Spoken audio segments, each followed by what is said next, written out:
먼 미국 땅에서 자식들을 잘 키워내고 열심히 사신 여러분들 정말 장하십니다. 안녕하세요. 전원주입니다. 전쟁도 가난도 겪은 우리 세대는 참 눈물겨운 세월을 살았죠. 아메리칸 드림을 이루기까지 여러분들의 세월이야 어떠셨겠습니까? 건강 관련 프로그램에 출연하면서 요즘 제가 깨달은 건요, 양 한 방을 잘 결합하는 게 최고의 건강 관리라는 겁니다. 클레버 케어, 메디케어 어드밴티지 플랜 아세요? 양방과 한방의 좋은 혜택들을 쏙쏙 뽑아서 제공해주는 똘똘한 플랜이더군요.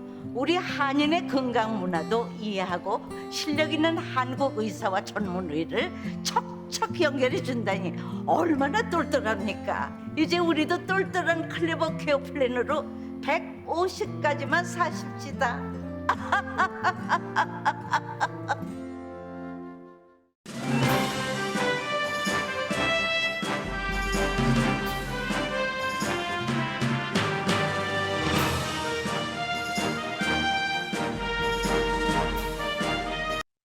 새봄 3월에는 여러분의 웃음이 활짝 피기를 라디오 서울이 응원합니다. 강혜신의 오늘의 미국.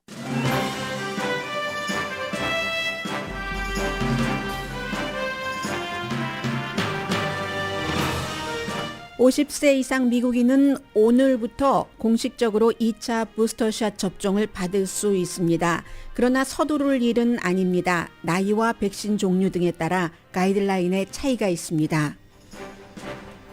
미국에서 120년 만에 인종혐오 범죄를 막는 연방법이 완성됐습니다. 바이든 대통령은 어제 연방혐오범죄법에 서명했습니다. 캘리포니아주에서는 미국에서 처음으로 흑인 노예 후손에게 보상하는 법 제정에 다가섰습니다. 캘리포니아주는 노예제가 없었지만 법 제정을 추진하는 데는 이유가 있습니다. 우크라이나 북부에서 철군 약속을 한 푸틴은 우크라이나를 계속 포격 중입니다. 러시아는 아버지가 고려인인 우크라이나 남부 비탈리기미 주지사인 미콜라이우 정부 청사를 폭격했지만 주지사는 늦잠을 자서 생명을 지켰습니다. 수잔 콜리스 공화당 연방 상원 의원이 공화당에서는 처음으로 커트한지 브라운 잭슨 연방 대법관 지명에 찬성한다고 밝혔습니다. 인준 청문회 이후 지명자에 대한 인준을 지지하는 여론이 청문회 전보다 높아졌습니다. 트럼프 전 대통령이 러시아에 바이든 대통령의 아들에 관한 정보를 공개하라고 촉구하자 러시아 국영방송 앵커가 러시아가 미국의 정권 교체를 해서 트럼프를 다시 대통령으로 만들어야 한다고 방송했습니다. 의사당 폭동 사건 당일 트럼프 대통령의 7시간 이상 전화 기록 사라진 것에 대해서는 존 볼튼 전 국가안보보좌관이 트럼프 전 대통령이 기록에 남지 않는 버너폰을 잘 알고 있다고 말했습니다. 뭔가 의사당 폭동 사건에 대해서 숨기고 있다는 정황 쪽으로 향합니다. 여러분 안녕하십니까? 오늘의 미국 강혜신입니다. 이제 대통령도 어떠한 그 법안에 미리 그 통과됐던 법안에 대통령으로서 서명을 할 수 있는 그런 정도의 여유가 미국에서 조금 생긴 것으로 보입니다. 우크라이나 지금 저 사태가 터키에서 협상을 했고 또 협상이 진행 중이지만 전쟁은 계속 치열합니다. 그럼에도 불구하고 전쟁에서 이 한숨 한숨 돌려가는 그런 시점이 있죠. 지금이 이제 그런 시점으로 볼 수도 있고 우크라이나 입장에선 전혀 그렇지 않은 형태죠. 그렇기 때문에 미국에서 중요한 발표도 합니다. 앞부분에 먼저 부스터샷 파이저 앤 바이오엔텍이나 모더나를 맞으신 분들은 두 번째가 되고 그리고 네 번째가 되는 거죠. 전체적으로 백신 두 번에 부스터샷 두 번째, 존슨 앤 존슨을 맞으신 분들은 세 번째가 될 텐데 이게 사람에 따라 다 다르거든요. 오늘부터 이제 공식적으로 이 2차 부스터샷 접종이 시작이 되기 때문에 로스앤젤레스 지역에서도 뭐 한 7군데 정도가 부스터샷 접종을 놔드리는데 여러분들께서 무조건 뛰어가실 일이 아닙니다 하고 말씀을 드립니다. 지금 전문가들 사이에서 2차 부스터샷 접종이 과연 필요한가 하는 데는 의견이 엇갈리고 그 같은 의견은 모든 아주 상당히 많은 양의 데이터가 뒷받침을 해줘야 되는데 그런 데이터가 미국에 없습니다. 이스라엘에서 나온 것이 가장 지금 적절한 데이터라고 하고, 그리고 그 같은 데이터도 여러분들 개개인들에게 다 적용되지가 않습니다. 나이 차이, 평소에 건강한가? 나이가 많더라도, 그리고 또 이 백신 면역이 영원 무궁한 게 아니기 때문에 우리가 지금 2차 부스터샷을 말씀드리고 있죠. 그렇기 때문에 나의 활동에 따라서, 그러니까 이 2차 부스터샷을 맞더라도 가장 나에게 적절한 타이밍이 언제냐, 이런 것까지 계산하고 부스터샷 접종소로 향하시기 바랍니다. 지금부터 말씀드립니다. 50세 이상의 모든 사람에게, 그리고 또 50세가 안 됐더라도 면역력이 약한 사람에게는 이 부스터샷 접종을 질병통제국이 할 것을 권고를 하고 있습니다. 50세 이상으로 이제 바이오엔텍이라든가 그 파이저 앤 바이오엔텍이요, 모더나를 맞으셨던 분들 전부에게 해당이 되고, 그러면 네 번째가 되죠. 그분들은 존슨 앤 존슨은 3차가 되는데, 존슨 앤 존슨 같은 경우는 이 50세 이상이 아니라 18살 이상 전에 존슨 앤 존슨을 접종받으셨던 분들은, 그런 분들 지금 추가 부스터샷 접종을 두 번째로 받으실 수 있고, 이때는 모더나나 파이저 앤 바이오엔텍을 권고하고 있습니다.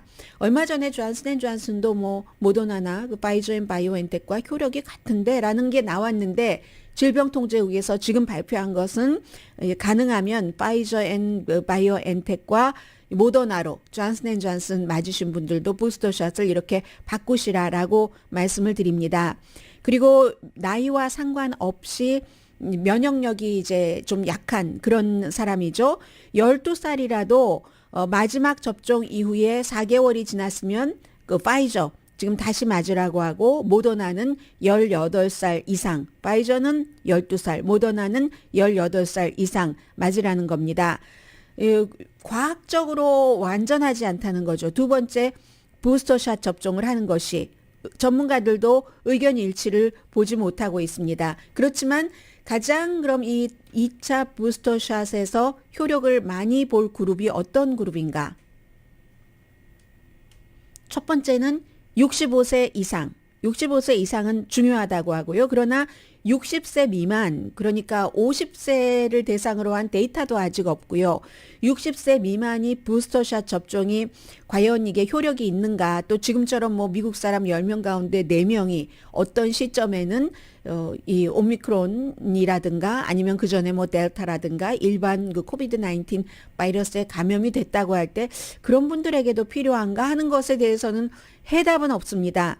지금까지는 전문가들이 65세 이상이거나 미국에서요, 고위험군, 그러니까 평소에 질병이 있으시다던가 암을 앓고 계신다던가 신장 이식을 받으셨다던가 기타 면역력이 굉장히 약한 그런 분들에게만 4차 이 파이저 앤 바이오엔텍과 모더나를 기준으로 할 때요, 아니면 존슨 앤 존슨 3차가 되죠. 이런 것을 장려했습니다.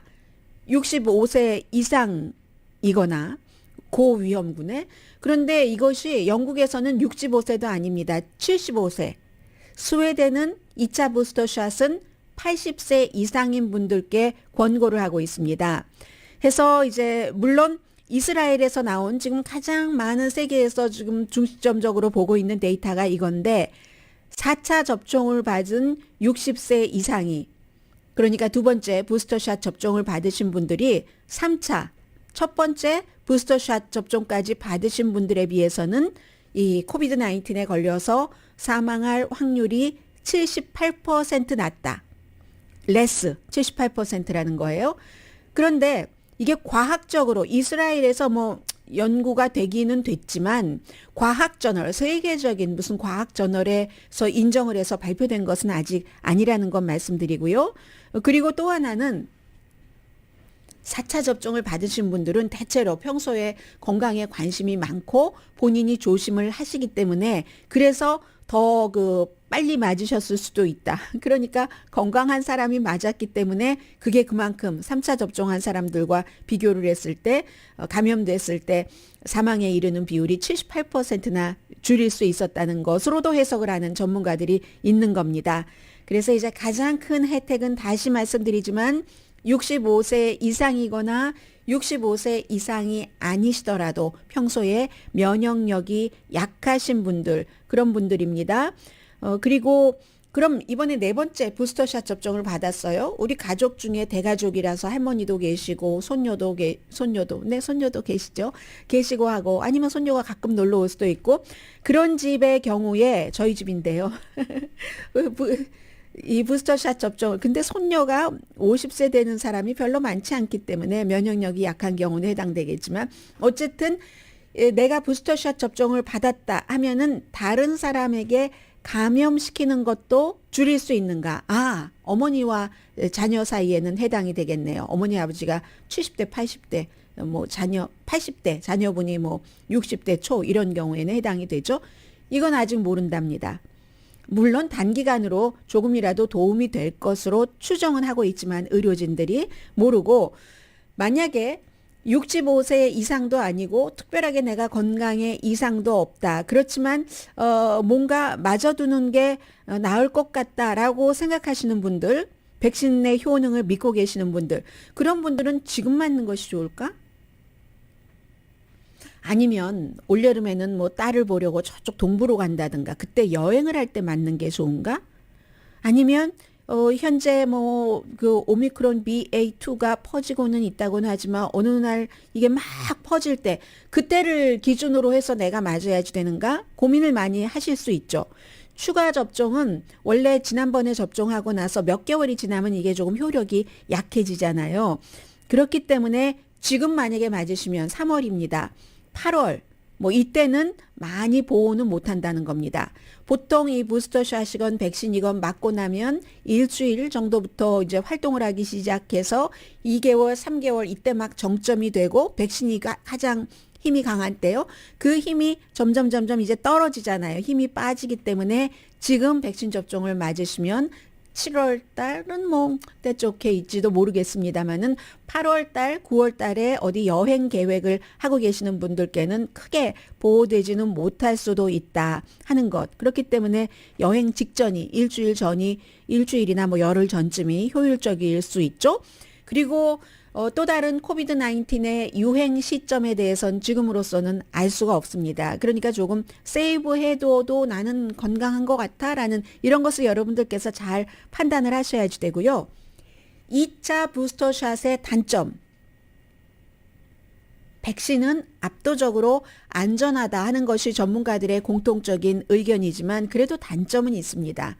약이기 때문에요. 의약품이기 때문에 발열, 두통, 피로도 있고 또 그 관절통 같은 부작용이 뭐 있을 수 있답니다. 그리고 이것이 오랫동안 계속되시는 분들도 계시고 금방 뭐 사라지는 분들도 계시고 그리고 반복적으로 이렇게 그 부스터샷 같은 것을 주는 것은 아무래도 조금 그 약해질 수 있으니까 이제 여러분들의 건강 상태에 따라서 판단을 하시라 하는 얘기인데 제가 지금 전해드리고 있는 것은 어제 질병통제국에서 이 같은 발표를 하고 나서 많은 매체들이 취재를 했는데 매체마다 약간씩의 차이가 있어요. 완전히 서로 다른 것을 보도하는 것은 아니지만 어떤 매체는 이것을 강조했고 이것을 강조했고 해서 저는 주로 뉴욕타임즈의 이 부분에 관한 심층 취재 보도, NPR 방송의 심층 취재 보도를 합쳐서 여러분들께 전해드리고 있습니다. 지금 코비드에 걸린 지 얼마 되지 않았는데 부스터샷을 맞아도 되는가?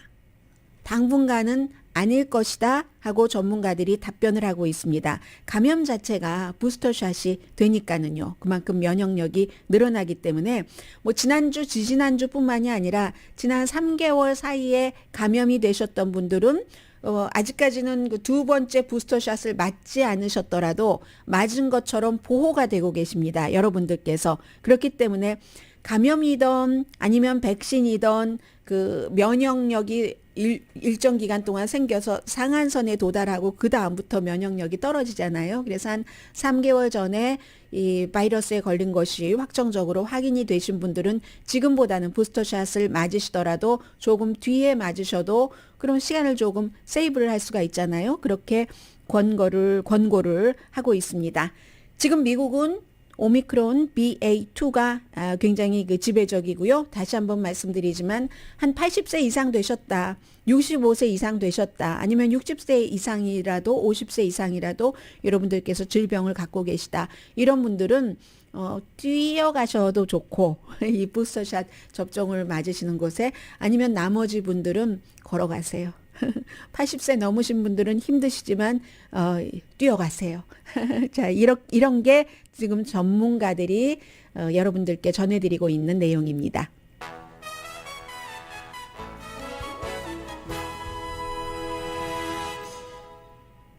다른 이슈를 하나 더 전해드리려고 했는데 여기서 마치는 게 맞을 것 같습니다.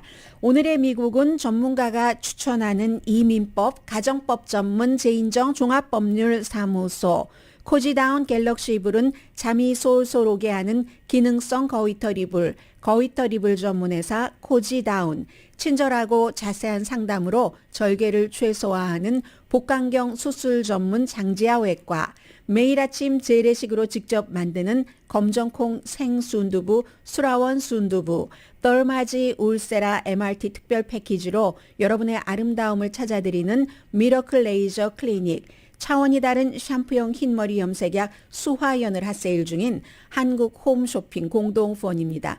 사실은 효율적인 면에서 뉴스를 다음에 어떤 아이템을 먼저 전해드릴까, 아니면 어떤 걸 먼저 전해드려야지 된다고 생각되는 아이템이 있잖아요. 광고 나가는 동안 고민 좀 하겠습니다. 잠시 뒤에 뵙겠습니다.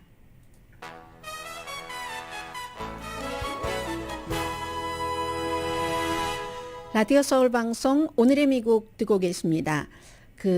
전쟁은 참 나쁜 것이고 슬픈 것이고 포악한 것이긴 하지만, 전쟁이라는 것, 모든 것은 다 장단점이 있기 때문에 전쟁이라는 것은 인간에게 어떤 선명함 같은 것을 준다고 이번에 확인을 하고 있습니다. 예를 들어서 어제 터키 대통령이 중재를 해서 러시아가 우리 키브라든가 그쪽 북쪽 지역에서 군인들 많이 확 빼겠다라고 서약을 하고 나서도 계속 이제 주변들을 폭격을 하고 있다고 하거든요. 그렇기 때문에 블라디미르 푸틴이라는 사람을 믿을 만한 사람인가? 이것은 휴전 협정을 하기 위한 미팅에서 약속을 한 것인데 지키지 않고 있으니까, 물론 전쟁이라는 것이 그럴 수도 있습니다. 그렇지만 아무튼 그런 것. 그리고 또 하나는 지금 유럽이 미국이야 러시아와 지금 거의 적이죠. 준적이죠.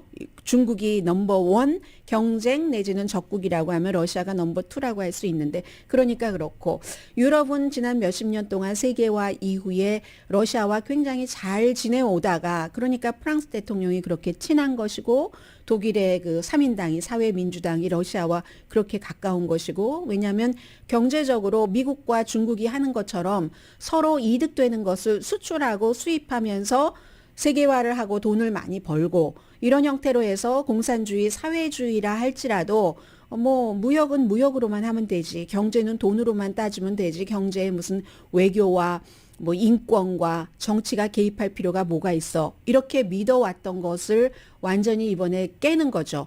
이 유럽이 아무래도 러시아에서 의존하는 게 많으니까, 천연가스 같은 것, 에너지 하기 때문에 수십 년을 같이 지내왔지만, 이번에 딱 보니까 이거 더 이 서쪽으로 쳐들어오겠어 하면서 이제 미국에 협조해서 저렇게 열심히 우크라이나를 나름대로 어느 선까지는 지키고 있는 것인데, 그래서 여기서 또 전쟁이 우리에게 주는 선명함은, 자유냐 자유주의냐는 두 가지 중에 하나만 선택을 해야지 된다. 세계화 이후에 수십 년 동안 중국이나 러시아와 아주 자유무역도 하면서 시진핑이나 블라디미르 푸틴이 서구의 자유주의식으로 물들어서 이쪽으로 동화되겠지 하는 기대가 일장춘몽이었다. 파이프 드림이죠. 정말 그야말로. 그렇기 때문에 선명함이 하나 우리가 가진 어떤 성과다라고도 볼 수 있고요. 지금 협상자들에게 우크라이나에서는 협상장에 가면 물도 마시지 말아라, 음식도 먹지 말아라, 심지어 아무것도 만지지 말아라. 왜냐하면 며칠 전에 우크라이나 사람과 또 그 첼시 구단주 러시아를 대표해서 그런 며칠 전이 아니라 이달 초에 그 어떠한 뭔가 독성 물질에 노출이 됐었던 증상을 경험을 했었기 때문에 지금 그런 일이 있고요. 그리고 비탈리 김이라는 이 그 미클라우브. 저 평소에 읽을 줄 알았는데 또 몰라졌어요. 미콜라이브. 그러니까 지금 러시아가 우리가 공격하겠어 하는 돈바스 지역이 있고, 돈바스에서 이 서남쪽으로 이렇게 오면서 마리우폴이라는 지금 거의 파괴된 곳이 있고, 그리고 더 이제 서남쪽으로 내려오면서 크림반도가 있잖아요. 그럼 크림반도 조금 위에 서쪽으로 오데사가 있고, 이 비탈리 김이라는 아버지가 고려인인 이 그 주지사가 하고 있는 그 미콜라이브는 오데사 바로 옆에 동쪽에, 그러니까 크림반도에서는 위에 있죠. 여기도 아주 중요한 곳입니다. 이 돈바스에서 크림반도까지 오데사까지를 쭉 그 연결하는 육로로 연결하는데 그 필요해서 마리우폴을 지금 거의 파괴를 했고, 아직은 이 미콜라이브를 마리우폴처럼 하지는 않지만 여기도 중요하거든요. 수송로가 되기 때문에 한데 그제였던가요? 늦잠 자서 그 살아났다는 거잖아요. 여러분들 사진 많이 보셨을 거예요. 저도 뉴스 끝나고 사진을 봤는데 건물이 중앙하고 맨 위에 층 한 층 정도만 그 살아있고 한 층 정도 조금만 살아있고 둥그렇게 아래부터 구멍이 뻥 뚫려 있는 거예요. 그 러시아의 공격을 받아서. 그런데 비탈리 김이 늦잠을 자서 정부 청사에 늦게 출근을 했답니다. 제가 웃을 일이 아닌데요. 그럼에도 불구하고 사망한 사람이 있기 때문에 이 비탈리 김 주지사의 경우도 세계에서 리틀 그 젤렌스키라고 하면서 주목을 합니다. 굉장히 그 침착하고요. 동영상으로 이 젤렌스키처럼 모든 것을 사람들에게 얘기하고, 동영상을 시작하게 된 것은 비서인가 비서실장인가가 아이들을 데리고 피신할 수밖에 없는 상황이었기 때문에 사람들에게 빨리빨리 알려야지 되니까 본인이 이렇게 시작을 했고, 이분이 원래 사업도 했고 그 운동도 많이 했고, 아버지도 운동 무슨 코치였고요. 그리고 그 주위에서 젤렌스키가 선거 캠페인을 할 때 그 담당하는 책임자였습니다. 그렇기 때문에 주지사가 된 건데, 굉장한 아무튼 평정심을 유지하는 분이에요. 이분은 전쟁은 전쟁이지 어떤 아름다운 그림이 아닙니다. 당신은 당신의 모든 논리를 사용해야지 됩니다. 그리고 특히 직관 이런 얘기. 그래야 생명의 손실을 줄일 수 있다고 하는데, 어제 어떻게 집에 가서 주무셨는지 아무튼 그 늦잠을 자서 그런 그 폭격을 피했다고 하고요. 이 지역에서는요, 미콜라이브 지역에서는 동물원이 뭐 여러 번 폭격받아서 폭격 전과 폭격 후에 동물들의 완전 행동이 다르대요. 길에 막 표범도 다니고 3월 19일까지 사자도 걸어 다니고 그랬다고 하고요. 돈바스 쪽으로 이제 동부 쪽으로 전체가 아니라 하겠다. 그리고 어제 이 터키에서 그 만들어진 일부 초안 그 협상안에도 그런 것이 돼 있는데, 돈바스 전쟁에 대해서 조금 말씀드리겠습니다. 크림반도와 돈바스에 대해서. 우크라이나가 1991년 구소련이 무너진 직후에 독립을 해서 30년 오는 동안 지금 젤렌스키가 5번째 대통령입니다. 그 이전에 그 중도 성향도 있었고 친러시아 성향의 대통령도 있었고 반러시아 이렇게 젤렌스키처럼 이런 대통령도 있었는데, 이 크림반도를 점령하게 됐었던 그런 때는 친러시아 대통령이 집권했었던 그런 그 당시입니다. 그 당시였는데 빅토 야누고비치, 이상하게 알고 있는 것도 안 보면 못 읽을 것 같은 두려움. 익숙하지가 않으니까요. 빅토 야누고비치가 그 당시에 친러시아였는데 러시아가 계속 압박을 했습니다. 유럽연합에 가입하지 말라고. 그러니까 이게 2013년도였거든요. 유럽연합에 가입하지 말라고 하니까 국민들이 들고 일어났습니다. 들고 일어나서 야누고비치를 쫓아냈어요. 쫓아내고 야누고비치가 러시아로 도망갔죠. 그러니까 푸틴으로서는 굉장히 화도 나고 당혹스럽기도 하고 이것들이 말을 안 들어 하면서 크림반도로 쳐들어갑니다.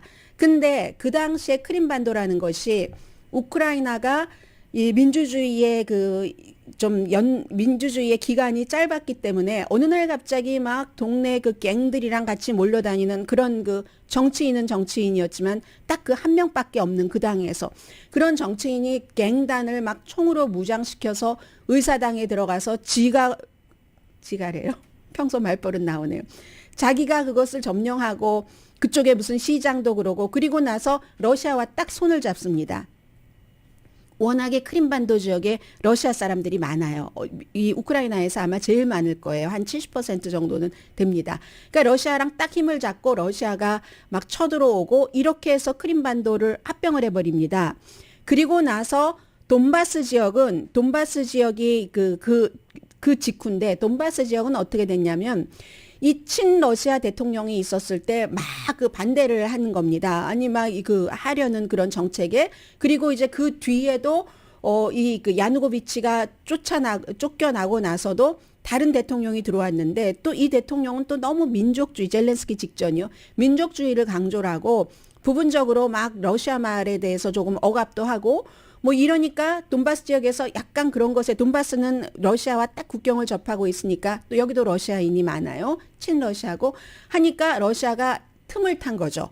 그 틈을 타서 활용을 해서 거기에 열심히 지원을 하고 부추기고 해서 이쪽 지역에서 반군을 이끌었던 사람들이 러시안입니다. 러시아 군인 출신이기도 하고 그렇게 해서 돈바스라는 그 지역에 두 군데잖아요. 그 도네츠크하고 루안스크라는 두 군데에 여기에 인구가 합쳐서 뭐 한 150만 명 되는데 이번 전쟁 전에 이쪽 지역의 3분의 1만 돈바스라는 그 주에 도네츠크하고 루안스크가 비교적 이제 그 남동쪽에 있는데 이 두 지역이 돈바스라는 전체 지역의 3분의 1을 차지하고 있었던 겁니다. 그래서 여기에 3분의 1과 크림반도를 러시아가 지금 갖고 있는 것이고 이것을 이제 그 휴전협정에서 다 우리 것으로 하겠다 하는 지금 그 상황이거든요. 그 상황이고 이제 아무튼 그 뭐 러시아어를 쓰지 말아라 하는 그 대통령 이후에 젤렌스키가 5번째 그 우크라이나 대통령으로 들어오면서 그 민족주의를 너무 강조했었던 대통령이 뭐 20몇 %, 젤렌스키가 뭐 거의 75%, 73.23%로 2019년도에 당선이 된 겁니다. 그런데 기본적으로는 푸틴은 계속 얘기를 하잖아요. 또 한국에서 일부 매체도 그렇고 미국의 많은 우파 매체도 그렇고 나토가 점점 이렇게 오니까 이거 안 돼. 90년대 이전으로 가 나토가 워낙에 예전에 설립된 거니까요. 그런데 막상 고르바초프는 뭐라고 얘기하냐면 그 당시에 나토가 확장돼서는 안 된다는 러시아 쪽으로 점점 동쪽으로 유럽 서유럽에서 확장되면은 안 된다는 그런 말을 한 적이 없다라고 고르바초프는 얘기를 하고 있습니다. 그래서 이게 서로가 다 다른 얘기들을 하고 있는 거고요. 그리고 이번에 처음부터 나는 돈바스에 집중을 했어. 러시아가 이렇게 얘기하는 것은 그건 넌센스죠. 왜냐하면 처음부터 러시아 국민들에게 얘기를 했잖아요. 우크라이나가 지금 대통령이 그 나치라서 막 나치 그거를 우리가 물리쳐야지 된다고 얘기를 했고 그리고 처음부터 그 수도 그 키예브의 외곽의 그 공항을 제일 처음에 폭격하고 가졌다가 뺏기고 이랬었잖아요. 그런 거 하다가 수도는커녕 뭐 수도를 포위하는데도 실패를 하니까 지금 동쪽 이렇게 하고 있는 것이고 그런데 많은 전문가들은 이 전쟁이 오래 갈 수 있다는 것을 말씀드리는 겁니다. 푸틴이 아직도 그 우크라이나의 수도를 포기하지 않았다고 볼 수도 있는 겁니다. 군대를 일부 빼기도 뺐는데 그 군대를 이렇게 보면은 위성으로 다 보잖아요. 일반인들도 보면은 너무 많이 처참하게 우크라이나 군에 패했기 때문에 더는 그 끌고 갈 수 없어서 휴식이 필요한 군대. 그런 군대를 이제 러시아 쪽으로 가고 교체하는 거죠. 재편성하는 거죠. 이제 피해를 입은 부대를 철수하고 재편성하고 하는 그런 과정일 수도 있다 하는 겁니다. 아무튼 그렇게 해서 지금 상태는 이 정도로 돼 있고요. 이제 그 딜레마죠. 블라디미르 푸틴으로서도 만약에 동부 쪽만 가져간다 하더라도 딜레마고 젤렌스키는 맘대로 협상을 그렇게 할 수가 없어요. 그 이제 국민들이 원치 않기 때문에 돈바스도 전쟁 전에 3분의 1만 그 친러시아 쪽이었는데 나머지는 어떻게 하고 그거를 왜 우리가 쳐들어옴을 당한 건데 21세기에 다 그 이전에 나토, 유엔 등등 해서 이 국가가 힘이 있다고 무력을 가지고 그 군대가 다른 나라를 쳐들어가서 그 땅과 국민들을 갖게 된다. 이런 거를 안 하기 위해서 조약을 마련한 건데 이걸 다 심지어 돈바스 지역도 그 민스크 조약이라는 걸 만들었는데 그 조약을 깨고 이번에 그 푸틴이 침공을 한 거잖아요. 그러면 우크라이나 국민이 그 인구하고 그리고 돈바스나 이쪽 남쪽 지역에 우크라이나가 아주 정말 비옥한 땅과 곡창지대인데 그런데 남쪽에는 그 석탄이라든가 그 에너지, 천연가스 같은 것도 많이 묻혀 있거든요. 그러면 그 많은 인구와 수백만 명과 그 천연자원을 다 러시아에 주면은 그 어느 국민이 원하겠습니까? 전에도 너무 친러시아적이다 해서 시위하고, 이건 또 너무 민족주의다 하고 시위하고, 그 이후에 이제 젤렌스키라는 사람이 5번째 대통령으로 들어온 건데 이거 절대로 국민적인 합의가 없으면 땅을 함부로 줄 수가 없기 때문에 휴전은 조금 힘들다라고 보고요.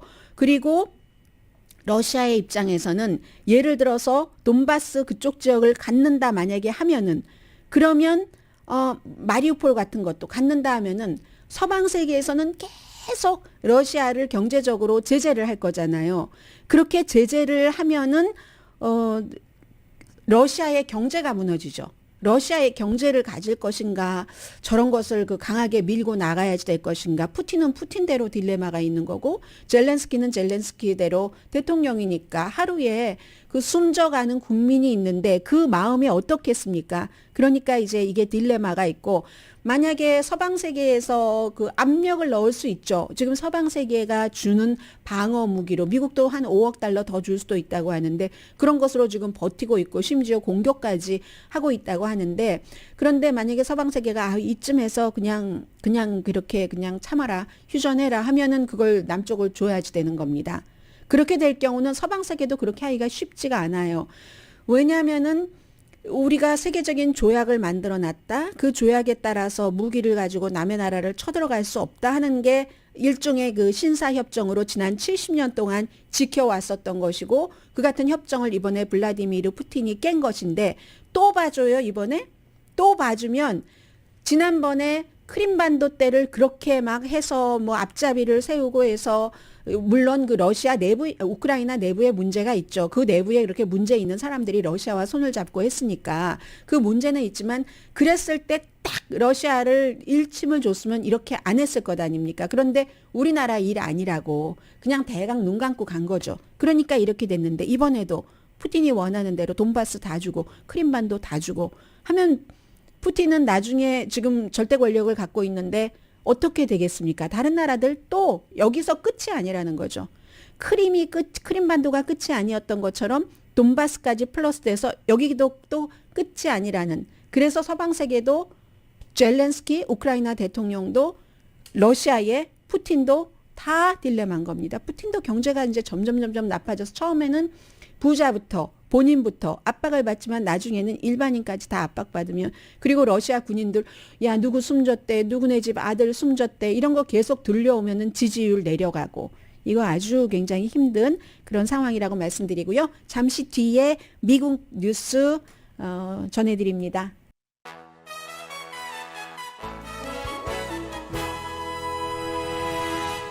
라디오 서울 방송 오늘의 미국 듣고 계십니다. 네, 반린치법, 린칭을 연방 혐오 범죄로 한다. 이게 있잖아요. 그 사람을 인종적으로 혐오를 해서 숨지게 하거나 다치게 할 때 연방법으로 한다. 120년 만에 이루어졌답니다. 240번 이 같은 연방법으로 하자. 인종적으로 뭐 요즘 뭐 코비드 뭐 우한 바이러스, 뭐 차이니스 바이러스 하면서 막 뭐 차이니스처럼 생겼어 하고 한국 분들도 때리고 막 이런 것 있잖아요. 그런 것들을 지금 240번이나 발의됐는데 성공하지 못했다가 어제 이제 바이든 대통령이 법으로 이 서명을 했습니다. 혐오 범죄 그 이유로 누군가를 그렇게 사망하게 하거나 다치게 하면은 최고 30년 징역형과 벌금. 하원에서도 거의 만장일치거든요. 422대 반대 3, 8명은 참석하지 않았고 상원은 만장일치로 통과시켰다가 대통령도 이제 뭐 여러 가지 우크라이나 사태가 하도 극박하니까 미처 이 축하 식을 이벤트를 하지 못하다가 어제 한 겁니다. 왜 이렇게 안 됐냐? 2019년에도 안 됐고 2020년에도 안 됐고 120년 만에 처음이라니까요. 한 사람이 설명을 해주고 있는데 미시건주가 지역구인 저스틴 어마쉬라는 공화당의 의원이 얘기하기를 인종을 이유로 누군가를 살해하거나 누군가를 다치게 했을 때 그걸 연방법으로 할 필요가 없다. 이미 그것이 다 그 법에 따른 형량이 있고 하는데 뭘 그걸 불필요하게 하느냐? 공화당의 랜드폴 연방 상원 의원도 마찬가지 얘기를 했습니다. 그럼 이분들이 얘기하는 기존법이라는 게 무엇이냐면 인종, 피부색, 종교, 무슨 뭐 출신 국가, 성별, 그리고 뭐 아니면 성적 취향, 성 정체성 아니면 장애 정도 이런 것에 따라서 고의적으로 누군가를 다치게 하면은 뭐 최대 10년 징역형, 숨지게 하면은 종신형까지 갈 수도 있다 하는 게 이미 있다는 겁니다. 있는데도 불구하고 카멜라 해리스 부통령이 어제 뭐라고 얘기했냐면 카멜라 해리스 부통령이 부통령이 아니라 연방 상원 의원이었을 때 공동으로 발의했던 안이 이제서야 이제 된 거거든요. 지금도 이게 과거의 일이 아니다. 린칭이라는 것이 막 왜 또 린칭이라고 이름을 붙였냐면 그 과거부터 해왔던 것을 다 정리해서 못하도록 하겠다는 거예요. 1955년도에 미시시피에서 엠맷 힐이라는 흑인 소년이 아주 잔혹하게 숨졌습니다. 백인 여성에게 휘파람 불었다고요. 뭐 이렇게 휘파람 불었다고. 잔혹하게 너무너무 잔혹하게 숨졌습니다. 그래서 어제 그 법안에 서명할 때 보니까 그 흑인 그 당시에 숨진 소년의 사촌도 같이 나왔던데 해리스 상원 의원이 이 린칭 인종 혐오에 따른 범죄가 과거의 유물이 아니다. 지금도 있다. 인종 테러 지금도 발생하고 있다. 로자 팍스가 나는 이 자리에 앉겠어. 버스에서 앉지 못하게 하니까. 그랬을 때도 그 소년, 14살 소년을 생각을 했고, 그리고 이 법안이 여기까지 오게 된 데는 애틀란타 스파 총격 사건도 있고, 또 그거보다 더 크게 그 조지 플로이드, 백인 경관에게 목 졸려서 숨진 이런 사건도 있었기 때문에 코비드 19 이후에 특히 에이시안 아메리칸들이 너무나 많이 그 신체적으로 공격을 당하기 때문에 가능한 그런 일입니다. 그래서 상징적으로 아무튼 연방수사국도 지난 10년 사이에 지난해 이 흑인과 아시아계의 그 피해가 아시아계는 우리를 가격한 사람이 흑인이야라고 얘기를 하는데 흑인도 피해가 그만큼 많았다는 게 연방수사국의 발표입니다. 그리고 그 왜 흑인이냐 아시안계냐 이건 여러 가지 이유가 있을 수 있겠습니다만은 주로 이제 길에서 또 무슨 홈리스라든가 어떤 형태로든 아무튼 정상적이지는 않은 사람들이 많이 다니는 이런 곳에서 당하잖아요. 그리고 또 그런 곳들이 에이시안들이 많이 다니는 그런 길목에서 그런 여러 가지 이유가 있을 텐데 어쨌든 미움이 많은 시기에 인종에 관한 미움 이런 것으로 범죄 저지르면 벌 받는다 하는 그런 것이었고요. 캘리포니아주에서는 아직 완성된 거는 아닌데 2020년에 발족을 했네요. 무슨 태스크포스 같은 것을 만들어서 노예 후손들에게 우리가 보상을 해야지 배상이네요. 이 경우는 배상을 해야지 된다는 것을 이 태스크포스가 쭉 연구를 해왔습니다. 그러다가 부분적으로 결론을 내렸는데 19세기에 1800년대에 미국에 있었던 노예 후손에게만 보상을 하기로 그러니까 어디 필라델피아에서 누가 전화 오고 막 이런데요. 5대4로 통과를 시켰는데 그 후손들에게는 무료로 대학교에 들어가게 한다던가 주택을 살 때 좀 보조를 해주고 사업 시작할 때도 돕고 아니면 그 커뮤니티라든가 교회에도 지원금을 주고 하니까 반대가 많았죠. 아니 캘리포니아주는 노예제도 없었어. 그리고 흑백 분리도 안 했는데 무슨 짐 크로도 없었는데 무슨 그렇지만 또 한쪽에서는 그럼에도 불구하고 캘리포니아주에서도 흑인 재산권도 임금도 굉장히 작게 줬고 노예 비슷하게 작게 줬고 재산권도 보호하지 않았고 집 사려고 할 때 못 사게 했고 아이샨과 똑같은 거예요. 세밀리 수영 세계적인 선수도 집 못 사서 대통령이 하게 해서 샀잖아요. 그 당시에. 그리고 자녀에게 유산도 상속하지 못하게 하고 그 또 집도 평가를 다르게 하기 때문에 집 평가를 값을 아주 싸게 매긴다던가 융자도 안 해주고 했기 때문에 그렇다는 겁니다. 캘리포니아주의 흑인 인구는 3%, 또 감옥에 가 있는 분들이 굉장히 많으시죠. 해서 이 태스크포스에서 보고서를 6월까지 만들고 배상 제한 구체적인 것을 2023년 7월까지 제출해서 법으로 만들기로, 이 미국에서 유일한 겁니다. 이 캘리포니아주가 노예제도 아니었던 그런 곳이, 물론 법적 도전이 있겠지만 제가 이 뉴스 이렇게 보면서 한국에서 독립유공자에게 어떤 혜택을 주는 것과 비슷하다 이런 생각은 했습니다.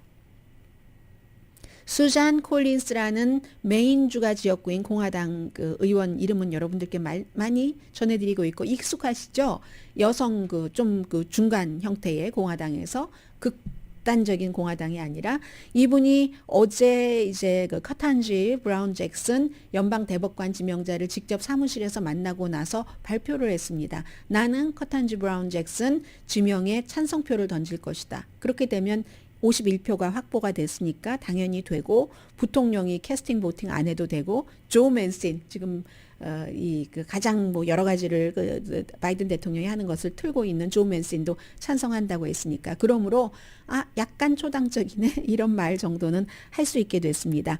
지지율을 보면은요, 청문회 끝나고와 청문회 전에 똑같은 대학교가 마켓 러스쿨에서 조사를 했더니 청문회 시작 전에는 64%가 인준해야지 된다, 인준에 지지했는데 지금은 72%가 지지를 합니다. 흑인 86%, 히스패닉 76%, 백인도 50몇 %든데요. 그리고 남자가 여자보다 조금 많아서 그렇게 지지하는 그런 비율이 있습니다. 잠시 뒤에 트럼프 전 대통령 뉴스가 조금씩 나오고 있는데 심상치 않아 보입니다. 잠시 뒤에 전해드립니다.